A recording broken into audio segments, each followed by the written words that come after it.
noches, iglesia. Vamos a la palabra del Señor.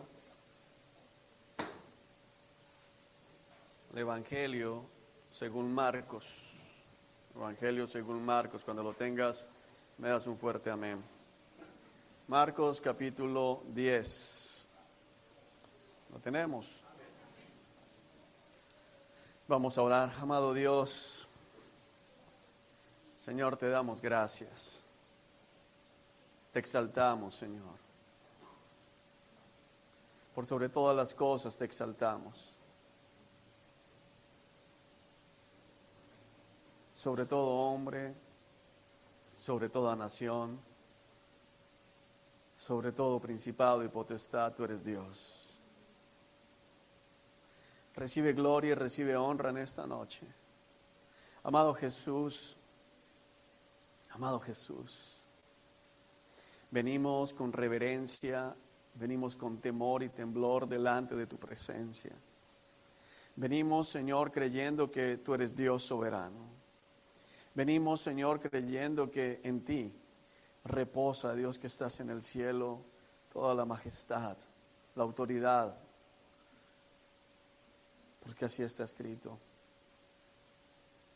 Se te ha dado toda autoridad en el cielo y en la tierra. Señor, en esta noche encomendamos nuestras vidas a ti. Padre, que tu Espíritu Santo nos permita dar el culto racional, el culto verdadero, la verdadera adoración que tú deseas y mereces recibir. Gracias, Jesús, porque estar aquí es obra tuya. Gracias, Jesús. Amén y amén. Marcos capítulo 10, versículo 17.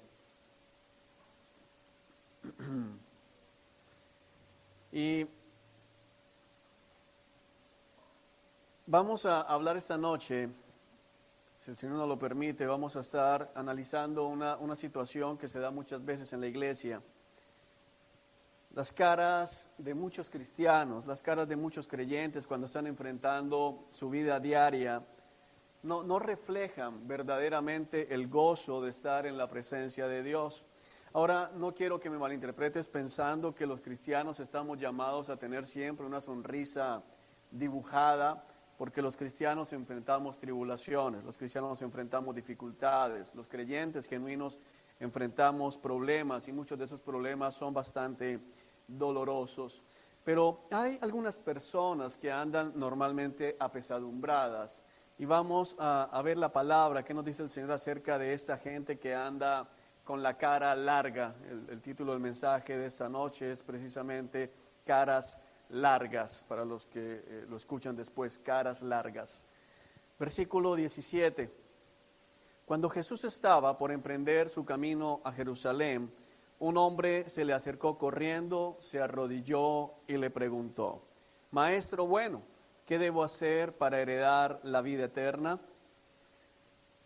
Comienza este relato que aparece en el libro, en el Evangelio también de Mateo y en el Evangelio de Lucas, a relatarnos la historia de este hombre rico, de acuerdo a otro evangelio, un joven rico, y de acuerdo a otro evangelio, un gobernante, un príncipe, lo que nos hace referencia de que este hombre era joven, tenía posición también espiritual y adicionalmente provenía de una familia de nobleza como tal, era un hombre con autoridad. Pero dice la palabra que Jesús estaba por irse del lugar donde estaba, camino a Jerusalén, y este hombre, este joven, este gobernante, se le acercó corriendo, no se acercó caminando. Es importante que notemos estos detalles para poder comprender lo que viene más adelante. Se acerca corriendo al Señor Jesucristo y se postra delante de él, se arrodilla delante del Señor Jesucristo. Este hombre no llegó delante de Jesús con pretensiones. Este hombre no llegó delante del Señor con altivez. Este hombre llegó como debemos llegar a Cristo, presurosos a estar en su presencia. Debemos correr. La palabra correr hace referencia no solamente al acto físico de estar trotando, corriendo, sino a la celeridad que había en él, al apuro que había en él, a la necesidad que había en este hombre de hablar con Jesús, de presentarse delante de Jesús antes de que Jesús se fuera. Él sabía que Jesús iba a emprender su camino y entonces sale corriendo y se le atraviesa de la manera en que debemos atravesarnos al Señor, de rodillas. Arrodillarse es un gesto que muestra humillación y que da honra a aquel delante de quien se está arrodillando, está hablando de la rodilla. Y le hace una pregunta al Señor y le dice, antes de hacer la pregunta, maestro bueno. Cuando comprendemos lo que significaba maestro para los fariseos, para la casta religiosa como tal en la época, hablar de maestro era un título de reconocimiento. Este hombre reconoce a Jesús como un maestro, como un líder en la parte espiritual. Y no solamente le dice maestro, sino que le dice maestro bueno. El término bueno era algo que no se usaba comúnmente. Decirle a alguien bueno realmente denotaba que veía en Jesús algo diferente. ¿Qué debo hacer para heredar la vida eterna? La pregunta de este hombre nos da a entender o nos aclara el porqué de su correndilla, el porqué que este hombre aceleró el paso, por qué este hombre se postra, porque este joven viene con una pregunta seria. La pregunta más importante, la pregunta que todos debemos hacernos constantemente, ¿qué debo hacer para heredar la vida eterna? Ahora, hay varias cosas importantes a notar, porque de acuerdo a los relatos, este es un hombre joven y es un hombre adinerado, es un hombre rico, así que es bueno anotar que no es normal que un joven rico esté pensando en la vida eterna, por dos razones. Primero, porque es rico. Y las riquezas normalmente tienden a ser tropezadero para pensar en la vida eterna. Segundo, porque es joven.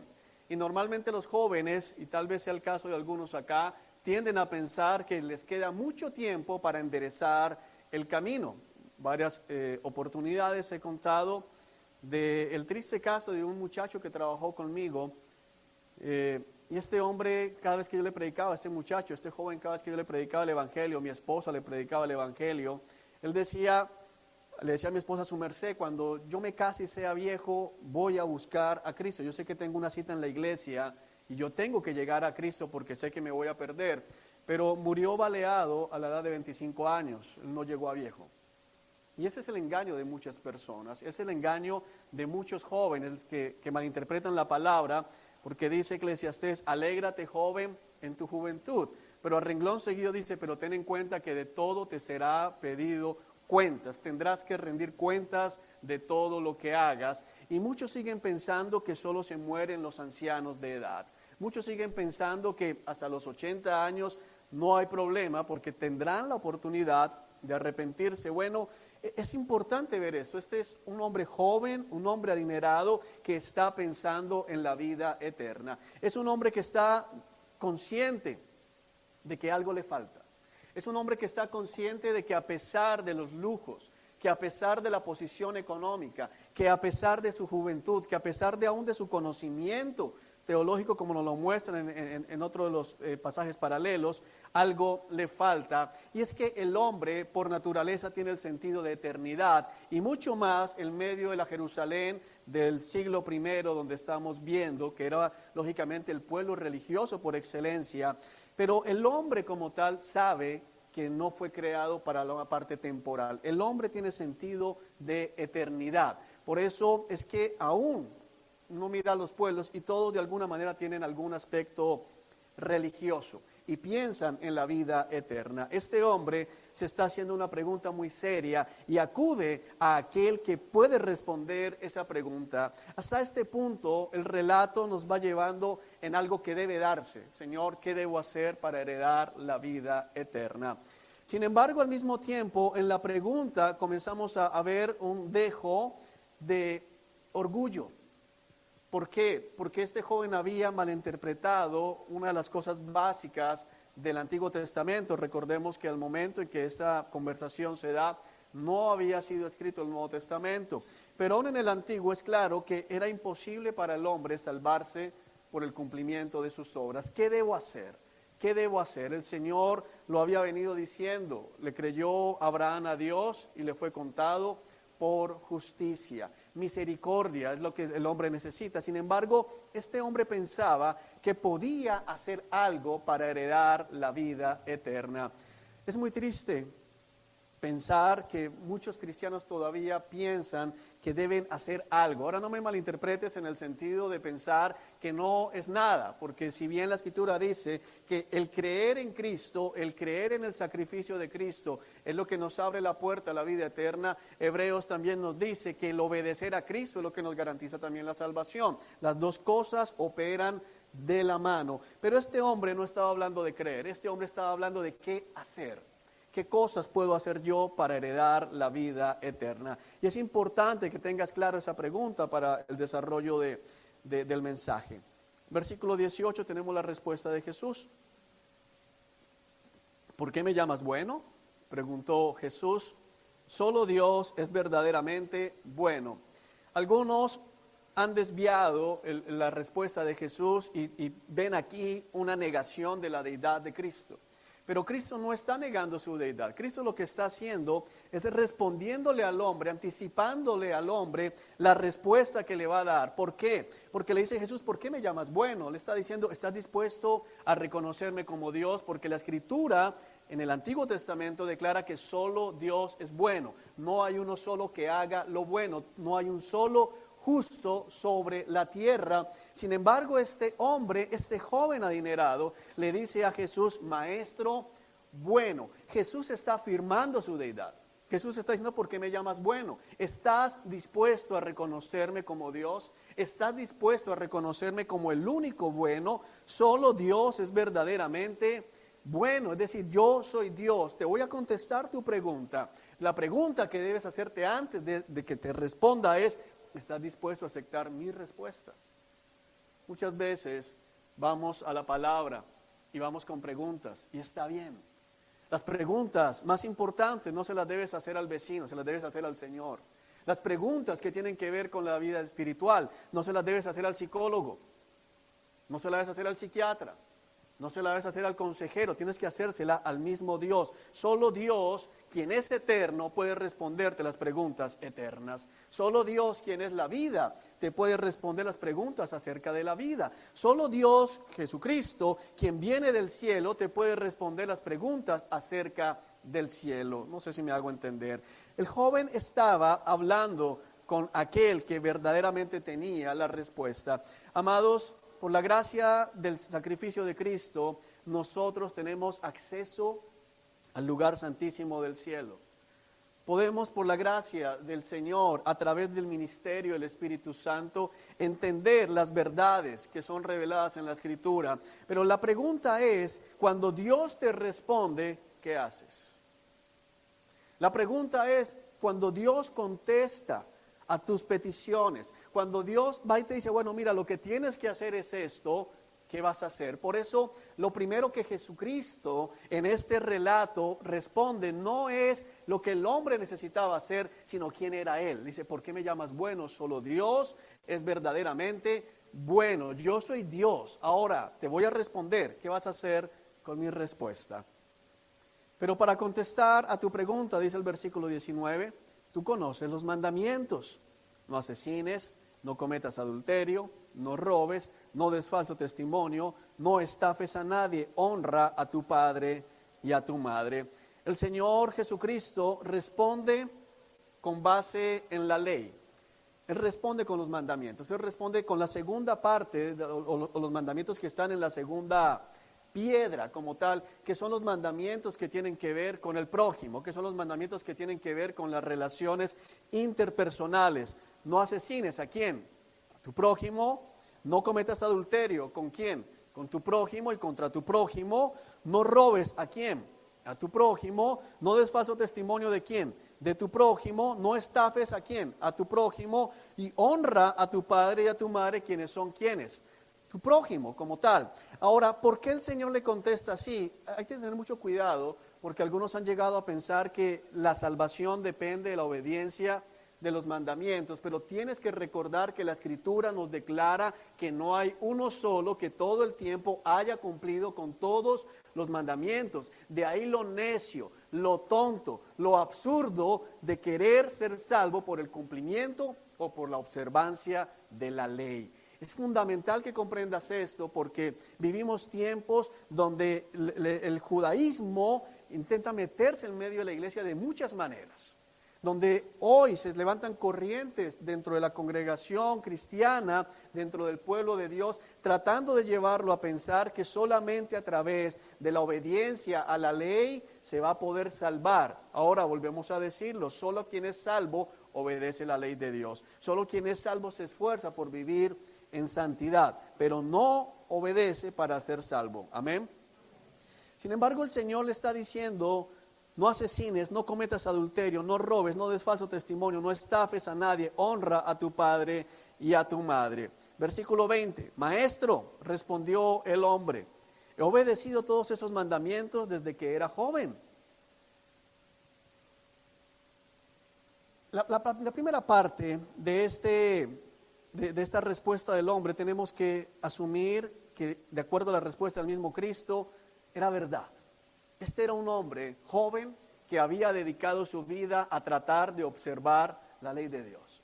Era un hombre joven que tenía sentido de eternidad, que pensaba en la eternidad, que sabía que había algo después de esta vida como tal y que se había esforzado en someterse y en conformarse a los mandamientos del Señor. Pero es importante que tengas en cuenta cuáles mandamientos le está diciendo el Señor. No asesinar, no cometer adulterio, no robar, no dar falso testimonio, no estafar y honrar al padre y a la madre son manifestaciones externas de la ley.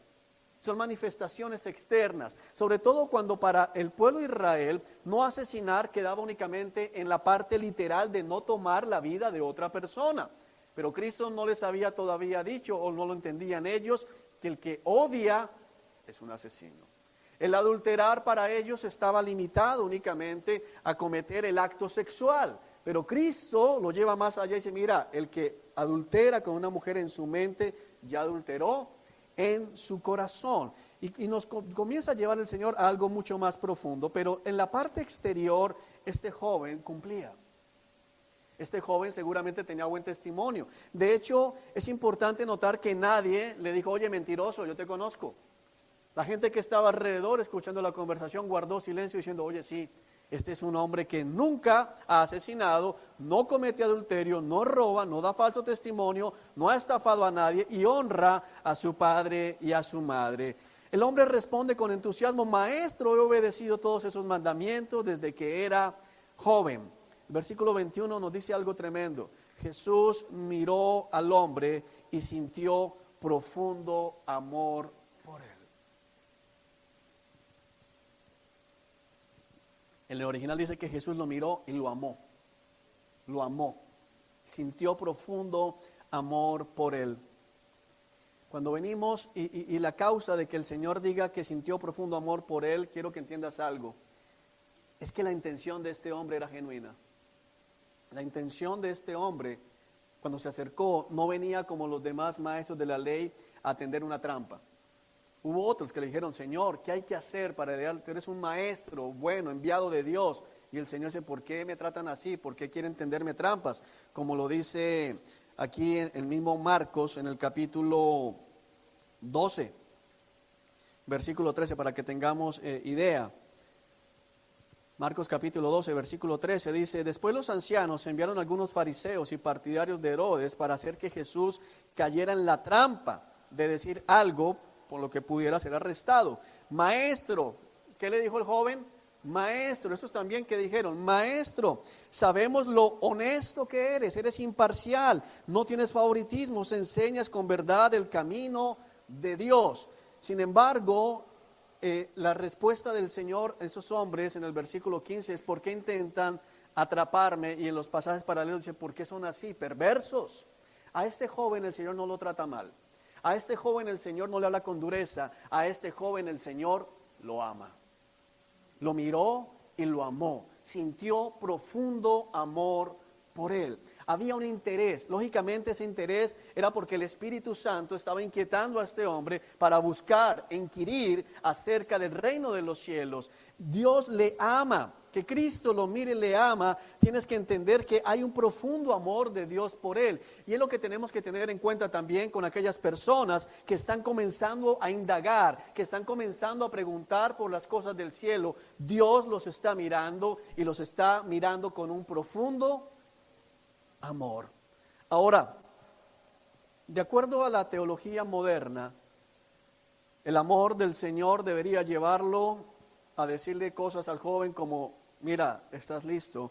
Sin embargo, dice el Señor, sintió profundo amor por él y le dijo, hay una cosa que todavía no has hecho. Le dijo, anda y vende todas tus posesiones y entrega el dinero a los pobres y tendrás tesoro en el cielo. Después ven, toma tu cruz, dice el original, y sígueme. Después ven, toma tu cruz y sígueme. Oye, espérate, Jesús, ¿no es que lo amas? Y si lo amas, ¿por qué le dices que venda absolutamente todo y lo regale a los pobres? Ahora, no era la costumbre del Señor Jesucristo, porque no podemos hacer doctrina. Hay personas que han hecho doctrina de esto, y entonces todo el que va llegando a la iglesia tiene que vender absolutamente todo y quedarse pobre para poder ser cristiano. Ese es evangelio de miseria y no es bíblico. Pero hay personas a las cuales el Señor les pide que vendan todo. ¿Por qué? Porque lo que Jesús hizo en ese momento fue mostrarle al hombre joven, a ese hombre que estaba preguntando por la vida eterna, a ese hombre que no había matado, que no había adulterado, que no había robado, que no daba falso testimonio, que no había estafado, es decir, que había ganado su dinero honestamente, a diferencia de Zaqueo. Tal vez lo has escuchado. Zaqueo era un jefe de recaudadores de impuestos, un hombre que era rico, pero a causa de la estafa. Sin embargo, a Zaqueo el Señor no le pide que venda todo. Es importante ver esto tan tremendo, porque Zaqueo era un estafador. Sin embargo, Zaqueo cuando ve a Cristo, y Cristo le dice, Zaqueo, baja, me debo quedar en tu casa esta noche, y la gente comienza a murmurar, uy, pero si es terrible ese Zaqueo. Zaqueo, antes de que Cristo le diga algo, dice, mira, Señor, ahora mismo voy a donar la mitad de mi dinero a los pobres. No dijo todo, la mitad. Y al que yo haya defraudado le voy a pagar 4 veces. O sea, era un hombre extremadamente rico. Sin embargo, el Señor no dijo, no, Zaqueo, todo. No dijo nada más. A Zaqueo el Señor no le pidió vender todo. Pero a este hombre que había levantado su fortuna, tal vez heredada, no sabemos, pero no había estafado nunca, que no había asesinado, que tenía buen testimonio, el Señor le dice, vende todo lo que tienes, toma tu cruz y sígueme. Ahora, ¿por qué? Vamos a mirar el versículo 21, nos da la respuesta. Al oír esto, es decir, la respuesta, el hombre puso cara larga. El hombre puso cara larga y se fue triste porque tenía muchas posesiones. ¿Qué pasó allí? ¿Qué fue lo que mostró el Señor Jesucristo? Este hombre había cumplido con la parte externa de la ley, pero no por el motivo correcto. Este hombre había dejado de lado el mandamiento más importante: amarás al Señor tu Dios y no tendrás otro Dios aparte de mí. Este hombre tenía otro Dios que la Biblia declara en el original, en Mateo capítulo 7, se llama Mamón, las riquezas. Ese era el Dios de este hombre. Él no había roto los mandamientos externos, pero el principal mandamiento del cual deberían desprenderse los demás, lo había roto y lo tenía todavía quebrantado en su corazón. Lo que hace el Señor Jesucristo es mostrarle su verdadera radiografía. ¿Pero por qué lo hace? Porque lo ama. ¿Por qué Cristo le muestra a este hombre y no dice, bueno, vamos a esperar que entre, me vaya siguiendo y ahí con el paso de los días este hombre va a comenzar a darse cuenta y tal vez comience a vender las cosas? No, el Señor de entrada le dice a este joven, anda, vende todas tus posesiones y entrega el dinero a los pobres. ¿Por qué, amada iglesia? Porque le ama. ¿Sabes? Cuando Dios nos pide a nosotros cosas fuertes, no es porque nos la tenga montada, es porque nos ama. Es porque nos ama. Y todo aquello que esté en nuestra vida, todo aquello que esté en nuestra familia, todo aquello que esté en nuestra mente y en nuestro corazón, que pueda hacer que nos perdamos, el Señor nos va a decir inmediatamente, deshazte de eso. Ya. Es increíble porque Zaqueo era un estafador, sin embargo el corazón de Zaqueo no estaba en el dinero. El problema no es el dinero, el problema es el amor al dinero. El problema es la confianza en las riquezas. El problema es el amor a las riquezas. El Señor le muestra a este joven rico, del que no sabemos su nombre, que realmente su corazón estaba dividido, y le dice: mira, no puedes entrar al reino de los cielos con el corazón dividido. No puedes estar conmigo si no me amas únicamente a mí, si yo no soy lo más importante para tu vida. Por eso es que el Señor lo primero que le dice es: porque me llamas bueno. Solo Dios es verdaderamente bueno. Establece un principio: yo soy Dios, yo soy el único que te puede salvar, y ahora te digo, lo que tienes que hacer para heredar la vida eterna es que vende todo y regálalo a los pobres. Tomás de Aquino, de este extracto, sacaron lógicamente el error teológico garrafal de que se necesitaba apartarse del mundo, en el sentido literal, es decir, irse a vivir a un monasterio y tener pobreza para poder ser salvo. El Señor de ninguna manera está diciendo esto acá. Lo que está diciendo el Señor Jesucristo es: no pueden haber ídolos en tu corazón.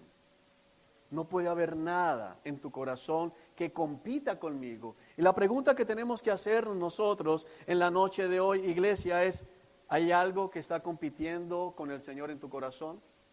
¿Hay algo que tú quieras, que tú anheles, que tú tengas, que lo sopesas tanto para dejarlo, que está compitiendo con el Señor? Porque es tremendo, este hombre corre. Dice el versículo 17 del capítulo 10, este hombre corre, se arrodilla delante del Señor Jesucristo y le dice: Maestro bueno, Dios, ¿qué tengo que hacer para heredar la vida eterna? Ese es el hombre que llega al servicio, ese es el hombre que va a la vigilia, ese es el hombre que hace el ayuno. Señor, dime qué es lo que tengo que hacer. Ok, lo que tienes que hacer es esto. Y ponemos cara larga. ¿Cuántas veces hemos salido con cara larga de un devocional? ¿Cuántas veces hemos salido con la cara larga del culto? Cuando escuchamos, tienes que soltar eso, tienes que dejar eso, ya no puedes seguir en eso, ya tienes que soltar ese negocio, ya tienes que abandonar esa amistad, ya tienes que soltar esa relación, ya no puedes seguir pensando en eso, ya no puedes seguir soñando en eso, y salimos con la cara larga. ¿Por qué? Porque lo que hay en nuestro corazón realmente hacia Cristo no es lo que debe hacer. Amados, para este hombre joven, la vida eterna, el cielo, la salvación, Cristo era algo más, algo adicional dentro de toda su vida. Era un tesoro adicional, pero Cristo no es un tesoro más. Cristo es la perla de gran valor por la que vale la pena perderlo absolutamente todo. Él es incomparable. No tienes nada ni nadie con el que puedas comparar el incalculable valor de conocer a Cristo y de tener a Cristo como tu amigo, como tu redentor, como tu amado esposo. Iglesia, nosotros vivimos en un tiempo donde se nos está enseñando completamente lo contrario, donde pululan en las redes sociales y en los seminarios y en todo lado el deseo incansable de enriquecernos, el deseo de decir: bueno, mira, siempre que llegas a Cristo, Dios va a querer bendecirte, Dios va a querer prosperarte económicamente, pero por amor a este joven, lo que Cristo le dice es: empobrécete. ¿Por qué le pide que se empobrezca? Porque le ama. No hay nada que Dios te pida porque te odie. Todo lo que Cristo te pide es porque te ama. ¿Y de qué manera le ama? De la manera que describe la palabra del Señor. De tal manera amó Dios al mundo, que envió a su Hijo unigénito a dar su vida en rescate por el mundo. Cristo fue a la cruz para pagar el precio de nuestra maldad, lo estudiamos el día domingo. No fue a la cruz para que tengamos dinero en este mundo. Ahora vuelvo a recordar, el problema no es el dinero. El problema es el amor al dinero. Y aunque el texto nos deja en este punto, tenemos que pensar qué es el tesoro para nosotros. Porque la palabra dice: donde está tu corazón, donde está tu tesoro, allí también estará tu corazón. Hay gente que no le interesa el dinero. Por ejemplo, pensemos en los hippies. Siempre me han cuestionado hippies en alguna época de mi vida. Bendito sea el Señor que se me atravesó, quería ser hippie. Entonces me parecía fenomenal una vida haciendo manillitas y pasándose en autostop. Pero los hippies no tienen riquezas. Uno mira a los hippies y los hippies andan llevados. Lo del día, si acaso. Pero es que el tesoro de los hippies no es el dinero, es la supuesta libertad de hacer lo que se les antoje, de dormir donde los coja la noche, de no tener que rendir horario, de disfrutarse toda la vida. Ese es el tesoro de ellos. Quítales eso. Porque es que el problema no es solo el dinero. Alguien puede decir, bueno, menos mal que no soy rico. Ese mensaje no es para los ricos. De hecho, aquí en esta congregación no hay un solo rico. Empecemos por allí. Aquí no hay ninguno rico. Aquí hay algunos que pueden estar acomodados, pero ricos. Aquí no hay, a menos que nos estén ocultando. Y si es así, hermano, arrepiéntase. Aquí no hay ricos. Entonces estaríamos perdiendo el tiempo leyendo Marcos 10. Pero es que lo que tienes que revisar es qué es eso que para ti es valioso. ¿Cuál es ese tesoro para ti? ¿Qué es eso que no estás dispuesto a entregar? ¿Qué es eso que no estás dispuesto a soltar? Mira, para algunos el tesoro puede ser el ministerio inclusive. Una vez, hace poco, hace como unos 3 meses, hablé con un pastor al que le decía, me pidió un consejo, le dije, mire, antes de responderle quiero que me responda una pregunta. Y si lo que usted tiene que hacer es entregar el ministerio para honrar a Cristo, ¿está dispuesto a hacerlo? El hombre abrió los ojos. ¿Cómo así? Sí, quiero saber eso antes de responder. Si lo que bíblicamente habría que hacer para honrar a Cristo es dejar a un lado el ministerio y decirle a la iglesia, miren, yo no puedo seguir pastoreando, ya no cumplo los requisitos, ¿estaría dispuesto a hacerlo?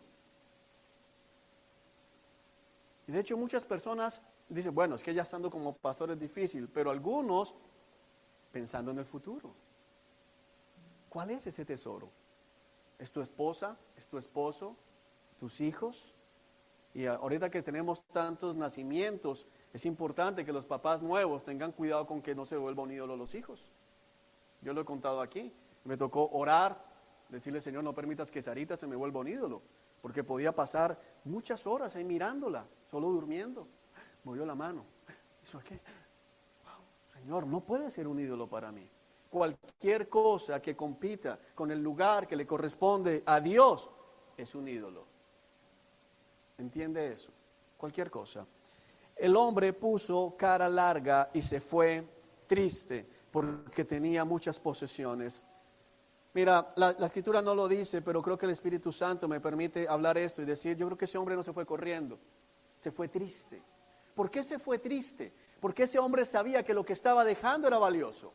Este no es el necio que se burla del evangelio. Este no es el necio que se burla de la predicación y que se está riendo mientras que estamos predicando. Este es el hombre o la mujer que está escuchando y dice, yo sé que es verdad. Yo sé que es verdad. Yo sé que sin Cristo no va a haber nada. Yo sé que viene un juicio. Yo sé que la vida en el cielo es real. Pero no estoy dispuesto a soltar lo que tengo. Y se va triste. Yo sé. Es la gente que uno se encuentra después de meses. Ajá, ¿y tú qué? No, yo sé. Dios tiene que hacer algo conmigo. Hermano, Dios ya lo hizo en la cruz del Calvario. Dios ya hizo. Este hombre se fue triste. Este hombre no se fue, no le dijo, suerte Jesús, no. Este hombre no fue como los de Juan capítulo 6, que le dieron la espalda. No, no se habla de darle la espalda, se habla de una retirada triste. Se habla de, voy a perder la vida eterna, pero lo que tengo es muy valioso. Esta es una historia más triste. Los otros, el Espíritu Santo, ni siquiera les ha hablado. Porque sin el Espíritu Santo es imposible siquiera pensar en la vida eterna. Sin el llamado del Espíritu Santo, sin el llamado de Cristo diciendo, sal de la tumba, es imposible siquiera pensar en lo que viene después y lo que viene también después si no vamos con Cristo. Por eso se va triste, porque Él sabe. Es triste que sabiendo te alejes. Es triste que sabiendo que es verdad, seas tan necio para decir, no, pero es que yo no soy capaz de soltar, yo no soy capaz de dejar de hablarle a Él, yo no soy capaz de vivir sin ese carro, yo no soy capaz de vivir en otro barrio, yo no me pinto, no puedo. Hermano, y te pintas en el infierno.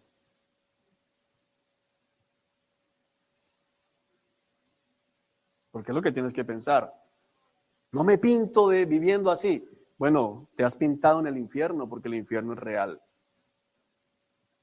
Y si tú te alejas triste de Cristo, Cristo te arrojará con tristeza al infierno, pero te va a arrojar. Porque te amó profundamente, pero le rechazaste. Es tremendo eso. Mira, no hay nada más absurdo, iglesia, y peligroso que andar dándole vueltas a ver si obedeces o no. No, estoy pensando, ay, ¿qué vas a hacer? Por eso llegó un momento aquí en que le dije a los líderes, miren, no vamos a seguir llamando y rogando a la gente para que venga. El que no quiera venir, que no venga. Pero Cristo no se la pasa rogando. Mira lo que dice a su alrededor a continuación. Versículo 23. Jesús miró a su alrededor. ¿Por qué mira al Señor a su alrededor? Porque sabía que lo estaban, ¿qué? Viendo, estaban escuchando la escena. Este joven rico viene. ¿Sabes qué haría la iglesia moderna, los pastores modernos, cuando un hombre rico viene a la iglesia? ¿Qué tengo que hacer para ser salvo? Hermano, ven y congrégate aquí, no pasa nada más.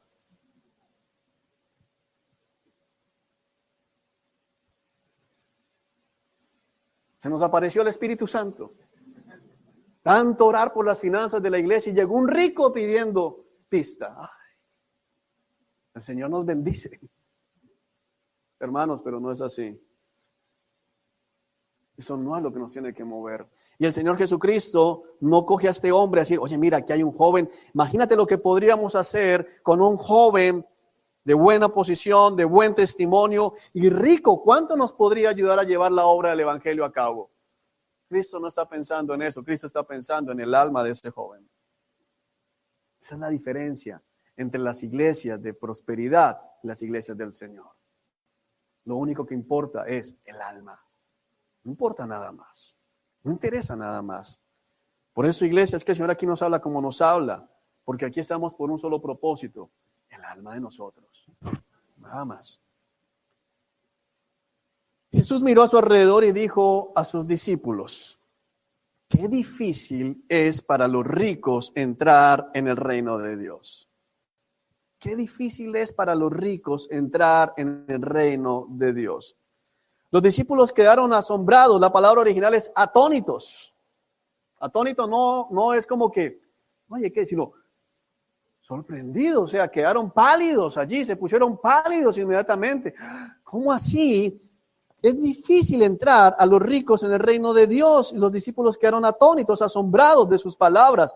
Pero Jesús volvió a decir, no, esperen, no me entendieron bien. No, dice, queridos hijos, es muy difícil para aquellos que confían en las riquezas, dice el original. Es muy difícil entrar en el reino de Dios.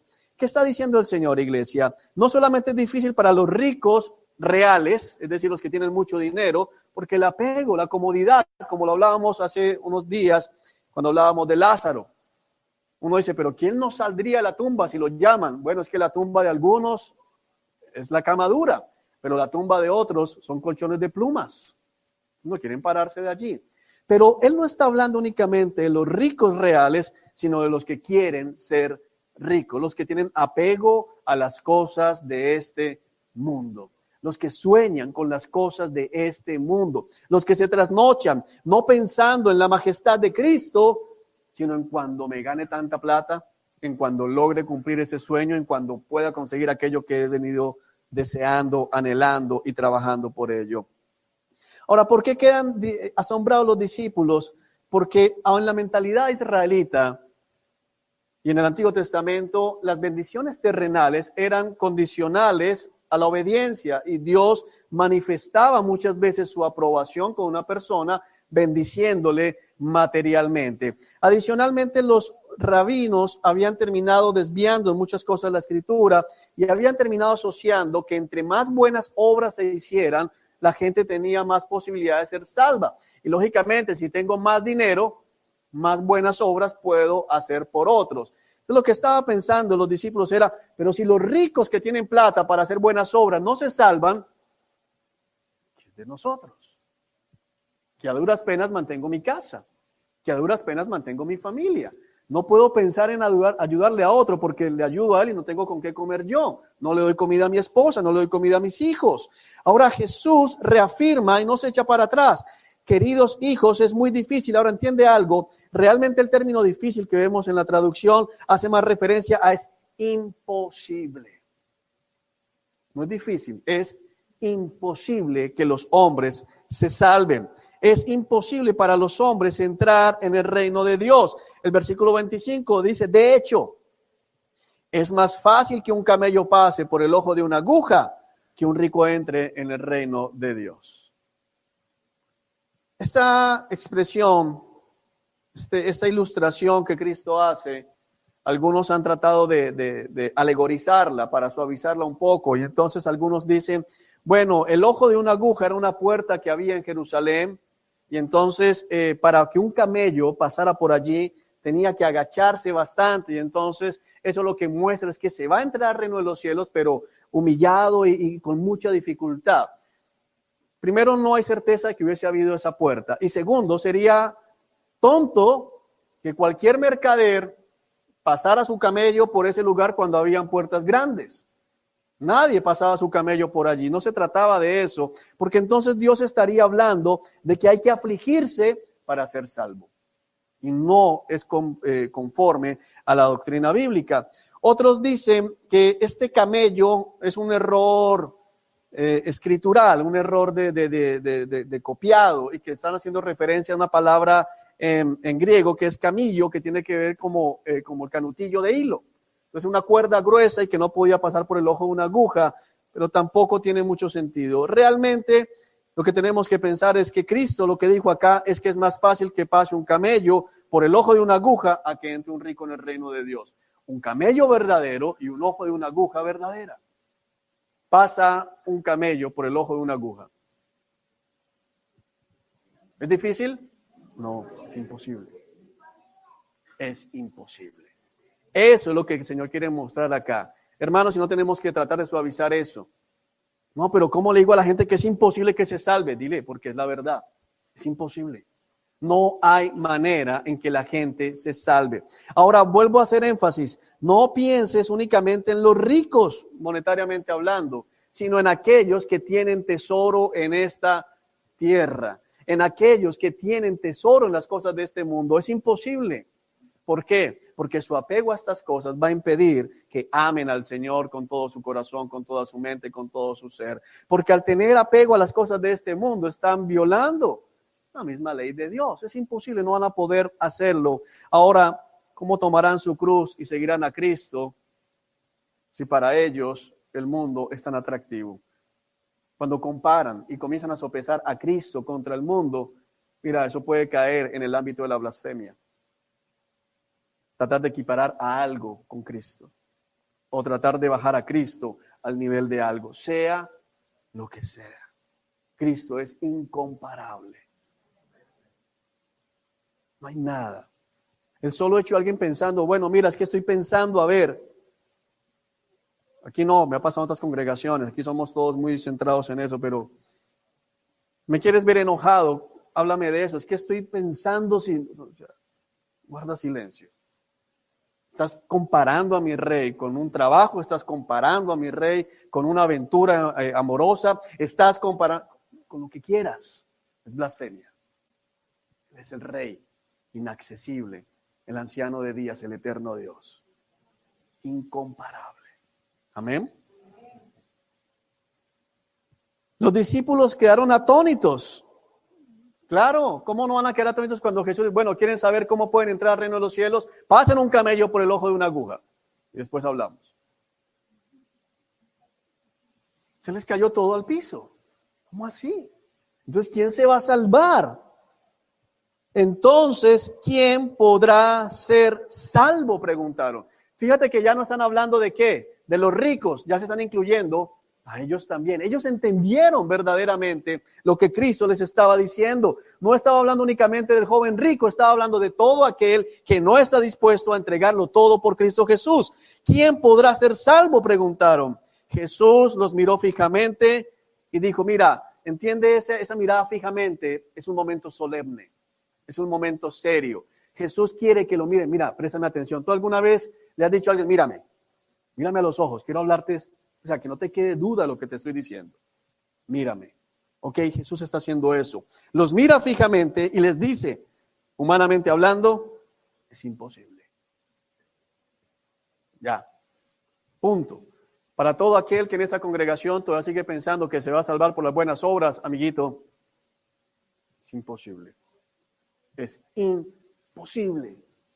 No hay forma. No hay manera de que tú te salves. No hay manera de que hagas tantas cosas que logres salvarte. Humanamente hablando, es imposible. Lo dice la palabra del Señor en Juan capítulo 1. Estos no nacen del esfuerzo humano. Estos no nacen de sangre y carne, no nacen de la iniciativa humana, sino que nacen del Espíritu. Humanamente hablando, salvarse es imposible. No hay manera.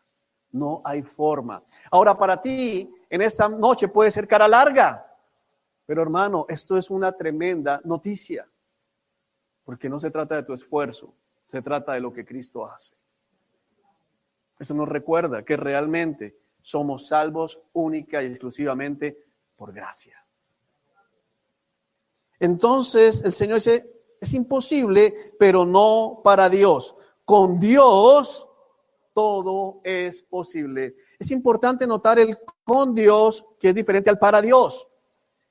El Señor establece aquí, y los traductores de esta versión nos lo muestran mejor, como está realmente vertido en el original, hablando de, no hay nada imposible para Dios, pero no solamente habla de que no hay nada imposible para Dios, sino que con Dios todo es posible. Es decir, caminando con Dios, estando con Dios, todo es posible. La salvación lleva el ingrediente que vimos en Hebreos, cuando dice, para los que le obedecen a Jesús, los va a salvar. ¿Y va a salvar a quiénes? A los que le obedecen. Es decir, tenemos que esforzarnos en obedecer, pero porque ya hemos sido salvos. Pero ¿cómo obedecemos? Con Dios.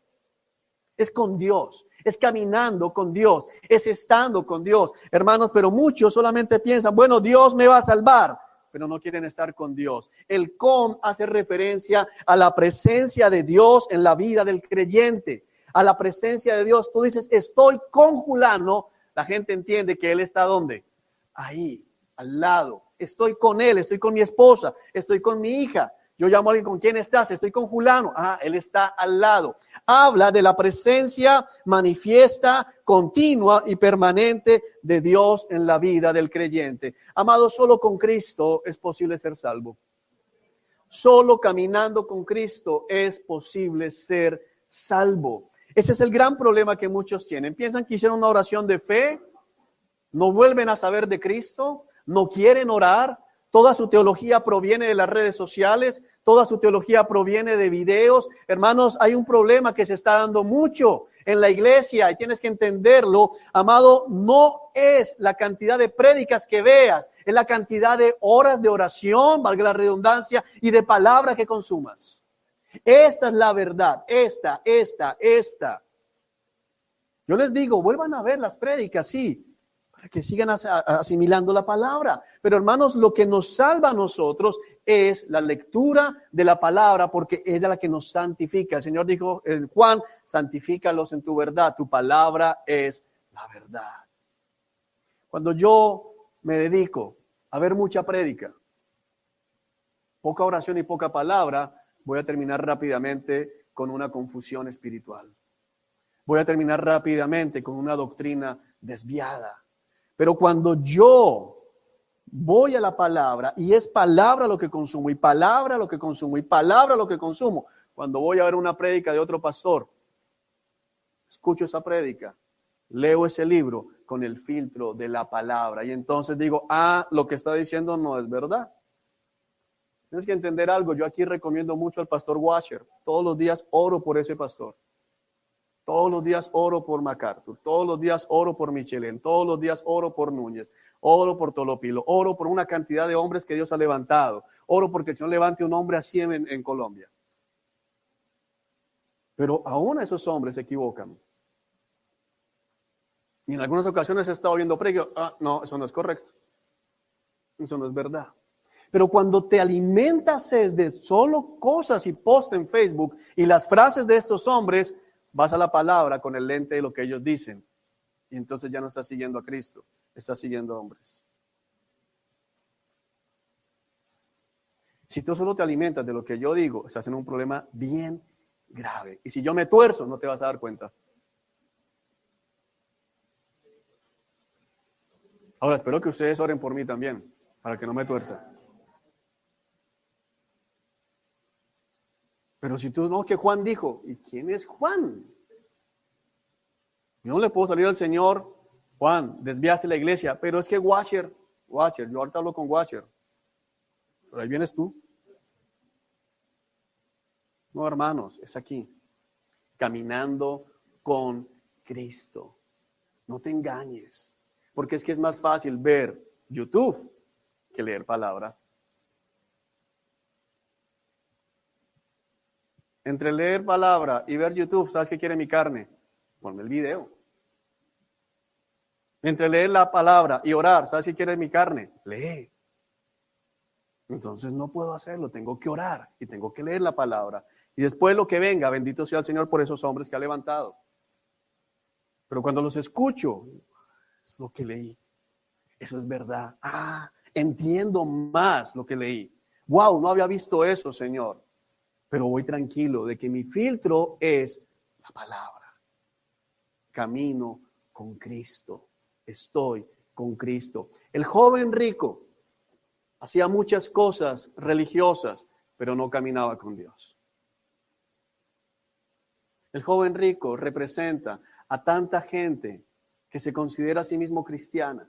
A tanta gente que, mira, es como demasiado, espero que me entiendan el ejemplo, me lo permitan, es demasiado bueno para decir que es un mundano. O sea, uno de esas personas dice, mundano. Bueno, no es mundano, pero no es lo suficientemente espiritual para decir que es cristiano. Bueno, entonces es cristiano,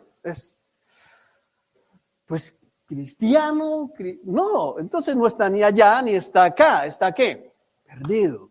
Pero es terriblemente engañosa esa posición para esas personas. Mucha gente habla, cuando se le pregunta acerca de la salvación, mira mi fruto. Desde ahí ya hay un error. Porque el fruto que deben ver en mí no es el mío, porque de mí no viene absolutamente nada bueno. Mira el fruto de Dios en mí. Eso es diferente. ¿Por qué sabes que eres salvo? Hermano, porque veo el fruto del Espíritu Santo en mí. Veo el fruto de Dios en mí. No mira mi fruto. Porque si cuando yo te digo mira mi fruto, te voy a mostrar lo que yo he decidido hacer, lo que no me cuesta hacer. Mira, me la paso viendo prédicas. ¡Wow! ¡Qué tremendo espiritual! Nunca oras, nunca lees la palabra. No tratas bien a tu esposa. Pero mira mi fruto. No es tu fruto. Si vas a mostrar tu fruto, te voy a decir algo. Vas a ser condenado. Y hay mucha gente así. Hay mucha gente así. Hay mucha gente, mira, y es que eso es tan tremendo que todavía hay algunas personas que se resisten a creer que hay gente que hace tantas obras buenas que va a ser condenada. Porque dicen, no puede ser, mira, él no asesina, no adultera, no roba, no miente, no estafa, honra a su padre y a su madre. ¿Cómo se va a perder? Bueno, se va a perder. Este hombre se alejó triste de Cristo. Porque no es lo que tú quieras, es lo que Él dice. Y si no caminas con Cristo, hermano, no vas a soltar lo que tienes que soltar, ni vas a hacer lo que debes hacer. Solo caminando con Cristo podrás soportar. Solo caminando con Cristo no vas a tener la cara larga. La cara larga en la Escritura hace referencia al pecado. El primer cara larga de la historia de la humanidad se llama Caín. ¿Sabías eso? El primer cara larga. Le dice el Señor a Caín después de que presenta la ofrenda junto con su hermano Abel. Dios acepta la ofrenda de Abel, pero rechaza la ofrenda de Caín. Y le dice el Señor, ¿por qué te ves tan decaído? ¿Por qué estás cabizbajo? ¿Por qué estás qué? Cara larga. Serás aceptado si haces lo bueno. El pecado quiere dominarte, está a la puerta, te acecha. Pero mira, he aquí, dice el original, tú puedes dominarlo. El primer cara larga es Caín, porque Dios no le aceptó lo que quería dar. Caín no dio lo que Dios pedía. Caín dio lo que él consideraba que debía dar y se molesta porque no me aceptan. Si finalmente traje una ofrenda, si finalmente vine. Y mira a Abel con rabia y planea matarlo y finalmente lo mata. El primer cara larga es también el primer asesino de la historia, porque del odio al asesinato no hay nada, por eso el Señor habla de que el que odia es un asesino. Hermanos, solo caminando con Dios todo es posible. Ahora no pienses, con Dios todo es posible, entonces con Dios voy a tener la empresa, con Dios voy a tener el carro, está hablando de salvación. El contexto es única, exclusivamente de salvación, no seas tan necio para torcer esto. Porque precisamente viene diciéndole que venda todo, para salir a decir, mira, con Dios todo lo puedo. No, hermano, no es eso. Con Dios todo es posible. ¿Para qué? Para salvación. Entonces Pedro comenzó a hablar. Nosotros hemos dejado todo para seguirte. Pedro le dijo, bueno, ok, Señor, ¿y nosotros? Este hombre se fue, no quiso dejar, pero lo poco que yo tengo lo dejé, Señor. ¿Y entonces qué hay para nosotros? Así es, respondió Jesús. Mira lo bonito, porque Jesús no le dice, mira, Pedro, no me saques las cosas en cara.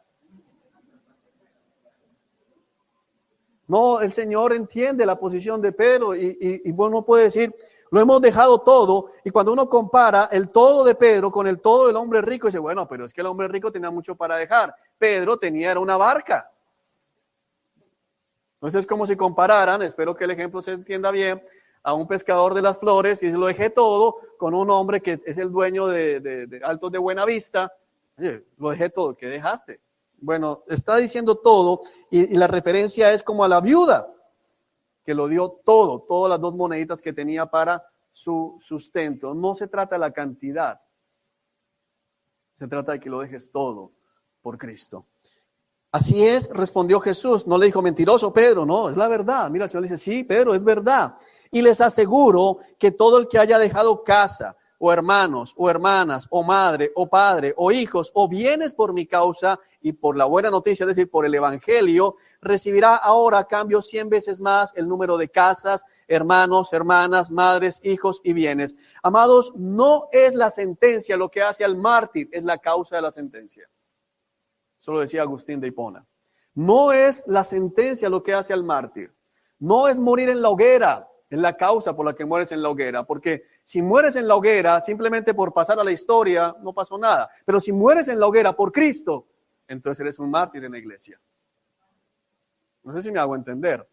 No es dejarlo por dejarlo, porque es ahí donde entran en las obras. No es imponerse cargas por ponerse cargas, es dejarlo, dice claramente, por mi causa y por el evangelio, por Cristo y por el evangelio. No hagas algo diferente por eso. No te des mala vida por agradar a los hombres.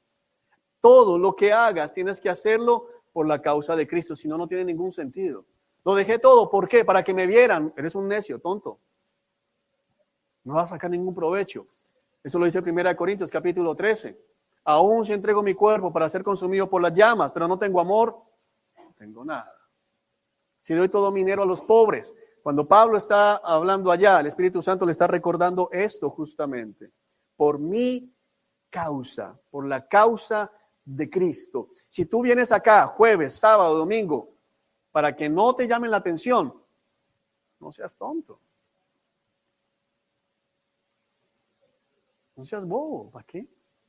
Por causa de Cristo. Por Cristo, no es por nada más. Quien lo haya hecho, dice el versículo 30, recibirá ahora a cambio 100 veces más el número de casas, hermanos, hermanas, madres, hijos y bienes. Hermano, decláralo. Bueno, yo dejé y yo me ganaba tanto, entonces ahora 100 veces, reclámalo, ¿no? Yo los he visto reclamando ese pasaje. ¿De qué está hablando Cristo? Porque te voy a decir algo, Pedro no tuvo 100 barcas. Juan no tuvo 100 barcas. Ninguno de ellos tuvo 100 veces más. A Mateo no le entregaron una zona para cobrar los impuestos. Mateo estaba sentado en la cabina de cobro de impuestos, no le entregaron una zona completa. Bueno, ahora tienes 100 puestos para que cobres tú, Mateo. No, a nadie. ¿De qué está hablando el Señor? de entregarle 100 veces más, está hablando del consuelo del Paraclito, el Espíritu Santo de Dios. Cuando verdaderamente tienes la presencia del Espíritu Santo, cuando verdaderamente caminas con Dios, hermano, así estés en tribulación, así estés en dificultad, así estés en prueba, así estés en enfermedad, así no tengas un peso en el bolsillo, hay una sonrisa que está en tu corazón y una tranquilidad en tu espíritu que no tiene precio. Los cristianos somos gente rara, porque en medio de la tribulación andamos tranquilos. Los cristianos eran gente rara para el Imperio Romano porque los crucificaban y estaban sonriendo y diciendo, gracias por permitirme esto. Hay muchos ejemplos. Hay un libro que habla de los mártires de Dios y entre esos hay un hombre, no recuerdo su apellido ahorita, que lo estaban desollando vivo. ¿Sabes qué es desollar? Le quitan la piel y decía, gracias. Miró a su verdugo y le dijo, gracias por quitarme este ropaje. Cristo me va a revestir de su ropaje santo dentro de poco. Gracias. Gente loca. Somos gente rara para el mundo. ¿Por qué? Porque hemos recibido mucho más en esta vida. El consuelo, la presencia, el gozo del Espíritu Santo de Dios. Eso es incomparable. La paz que sobrepasa todo entendimiento. Hay una cantidad de personas ricas en nuestro país que ahorita están desesperados con la reforma tributaria. Mi cuenta tiene 0 y yo duermo tranquilo. Son 100 veces más. 100 veces más, iglesia. Sin embargo, el Señor dice algo tremendo. Recibirá 100 veces más el número de casas, hermanos, hermanas, madres, hijos y bienes. Ahora, no significa que va a recibir 100 esposas, que va a recibir 100 madres. ¿Qué está diciendo? Lo que muchos ya hemos experimentado, si verdaderamente nos hacemos parte de la iglesia. Puede que me haya rechazado mi familia, pero ahora tengo 100 hermanos. Ahora tengo 100 que se preocupan por mí. Ahora tengo 100 que están pendientes de mí. Ahora tengo 100 que me abren su casa. Ahora tengo 100 que estoy seguro que si no tengo que comer, puedo llamar y decir, y ahí va a estar el mercado. Tengo mucha más familia la que tenía antes. Tremendo. No, pero es que mi hermana no me volvió a hablar. Hermana, mira todos los que tienes. Y no son solo estas. Todos los en Cristo. Tú sabes lo tremendo que es que yo nunca haya visto a este pastor Watcher y todas las mañanas ore por él 10 minutos. Porque es mi hermano. Y yo sé que hay gente, porque me lo han dicho, gente que no me conoce y ora por mí. Porque son mis hermanos. Es una cosa tremenda, nos cuidamos unos a otros. 100 veces más, mucho más de lo que podemos imaginar. Junto con persecución. Que es hermoso. Ahí lo dice. Junto con persecución, porque si acaso dice, no, o sea, ya, hermano, pero vas a ser perseguido. Vas a recibir, pero junto con persecución. La persecución es inherente al cristianismo, dice el apóstol Pablo, digo verdad y no miento en eso, que todo el que quiera llevar una vida de sumisión a Cristo, sufrirá persecución. Siempre, no va a haber otra posibilidad, serás perseguido. Y en el mundo que vendrá, mira, como si no fuera suficiente gozar de la presencia del Espíritu Santo, gozar de la presencia de Jesús, gozar del amor del Padre, dice, y en el mundo que vendrá, esa persona tendrá la vida eterna. O sea que si realmente somos claros, sí, hermano, nos cuesta todo dejar a Cristo, pero lo que recibimos es mucho más. El cristianismo es raro, pero tonto no es. Porque lo que recibimos en esta vida es incomparable. Lo que recibimos en esta vida es incomparable. Y sin embargo, tenemos promesas para la vida venidera, vida eterna. Pero muchos que ahora son los más importantes, en ese día serán los menos importantes. Y aquellos que ahora parecen menos importantes, en ese día serán los más importantes. El Señor está hablando precisamente de gente como el joven rico que pensaba, bueno, yo tengo que estar en primer lugar. Soy joven, soy rico, llevo una vida moral, porque este hombre era un hombre moral, externamente hablando, así que tengo que ser aceptado.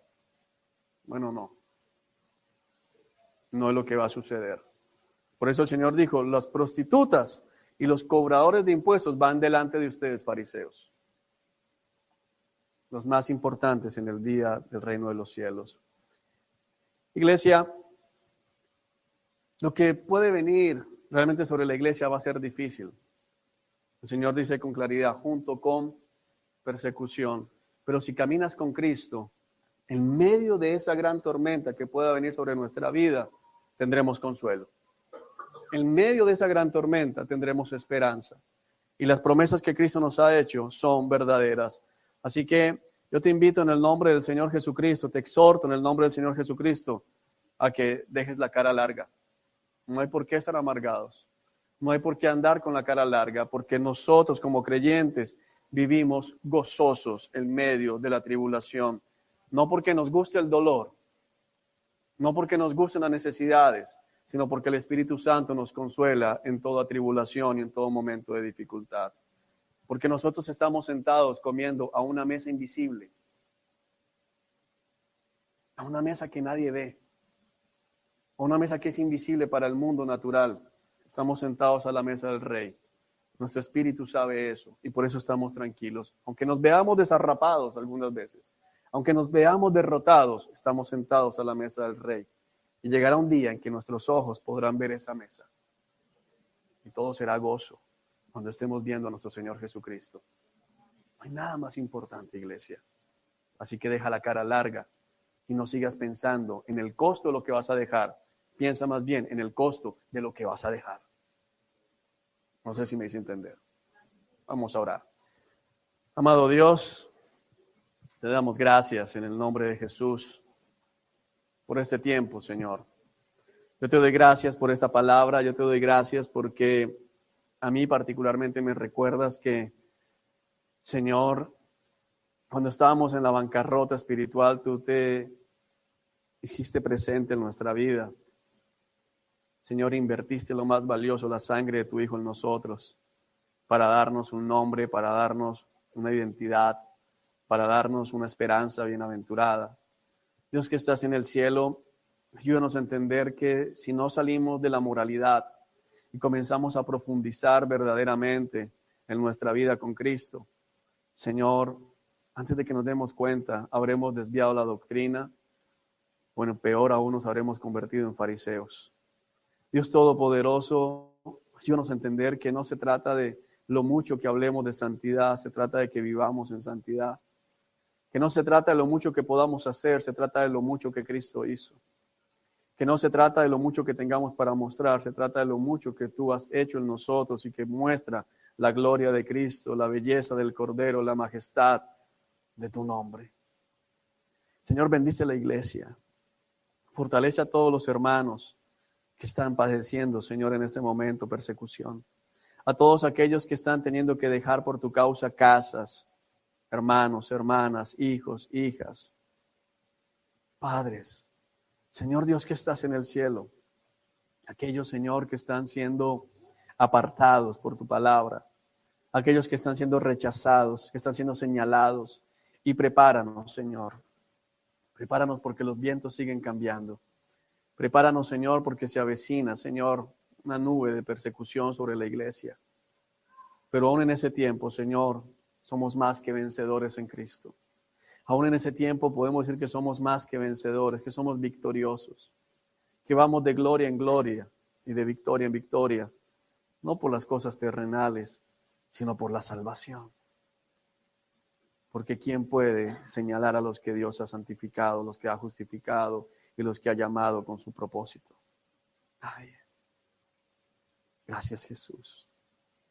Yo te pido, Señor, que a todos aquellos que en esta noche les has recordado que no tienen comunión contigo, que no están caminando contigo, Señor, que están llevando una vida vacía, una vida, Señor, inflada como la levadura, una vida religiosa que no sirve de nada, Señor. De nada sirve la religión, Señor, de nada sirve la moralidad. Oh, Jesús, solo tu gracia salva. Y solo contigo es posible ser salvos. Y solo contigo es posible caminar en santidad y crecer en conformidad al varón perfecto, Cristo Jesús. Ayúdanos, Señor. Ayúdanos a ver la belleza de Cristo. Ayúdanos a ver la majestad de Cristo. Ayúdanos, Señor. Ayúdanos, Jesús. Bendito sea tu nombre. Bendito seas por siempre y para siempre, amado Rey. Amén y amén.